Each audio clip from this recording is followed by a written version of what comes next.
Zilele trecute am primit un mesaj de la un membru al comunității noastre în care acesta mă întreba. Și vă citesc imediat. Salut George, sunt plictisitor? Să-ți spun drept, chiar m-am despărțit de prietena mea acum 2 săptămâni. Am stat cu ea o lună. Și cred că problema mea este că ori sunt prea plictisitor, ori prea amabil. Pot face ceva ca să fiu mai dorit sau mai plin de viață? Semnat Andrei. Prima dată crede că este prea plictisitor, iar apoi prea amabil. Toată lumea crede că dacă ești prea amabil nu este bine. Total greșit.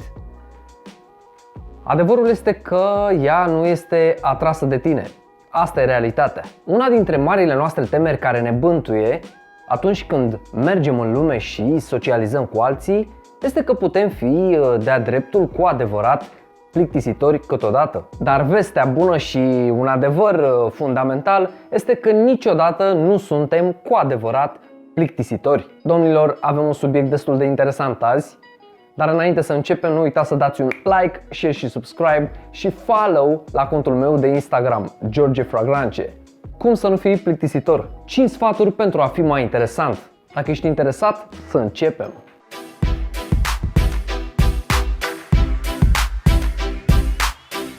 1. Încercați să învățați o nouă abilitate sau să vă găsiți un nou hobby. Învățarea unei noi abilități sau găsirea unui nou hobby vă poate forța să vă provocați. Un nou hobby poate fi un lucru distractiv despre care poți vorbi cu oamenii și poate demonstra că ești o persoană interesantă. Hobby-urile vă pot prezenta, de asemenea, oameni noi care împărtășesc același hobby cu al dumneavoastră. Asumarea unui hobby precum gătitul vă poate oferi ceva ce puteți face și despre care puteți vorbi cu ceilalți. 2. Puneți întrebări importante. Când ești la o întâlnire sau întâlnești pe cineva, pui aceleași întrebări de mai multe ori și dai aceleași răspunsuri. Deci dacă doriți să vă implicați, trebuie să ieșiți din zona voastră de confort și să începeți să puneți întrebări importante. Iată 3 idei pentru tine. Care a fost cea mai bună parte a săptămânii tale? În afară de muncă, ce te trezește dimineața? Lucrezi la vreun proiect din pasiune în acest moment? 3. Nu stați cu telefonul în mână atunci când participați la o discuție. Când stați cu telefonul în mână, oferiți celorlalți impresia că doriți să fiți în altă parte sau așteptați pe cineva mai cool să vă sune. Cu toții facem asta și suntem vinovați de acest lucru.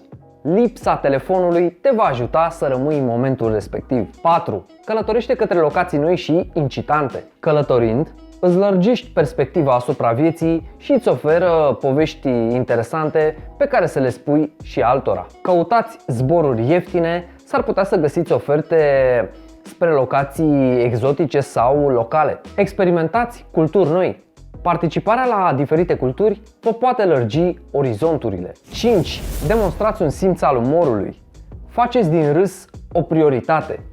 Dacă râsul este important pentru tine, vei face un efort să râzi atunci când ești în preajma celorlalți. Face parte din personalitatea ta să fii o persoană plină de umor, ceea ce arată că ești o persoană care simte bucurie în viață. Râsul îi apropie pe oameni, îi leagă social prin experiența comună a râsului. Dacă faceți din râs o prioritate, acest lucru arată că sunteți o persoană veselă. Arată că sunteți în legătură cu voi înșivă și cu ceilalți. Când veți ști cum funcționează oamenii, veți deveni regele fiecărei adunări sociale. Dragilor, sper că v-a plăcut acest video. Eu am fost George și azi v-am prezentat 5 sfaturi ca să fii mai interesant și cum să nu fii plictisitor.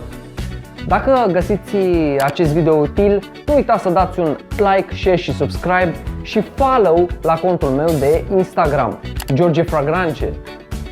Ne vedem săptămâna viitoare, parfum și iubire, la mulți ani, Crăciun fericit, ne auzim în 2021, asta a fost pentru mine azi, numai bine, pa, pa! Like the legend of the phoenix, all ends with beginnings.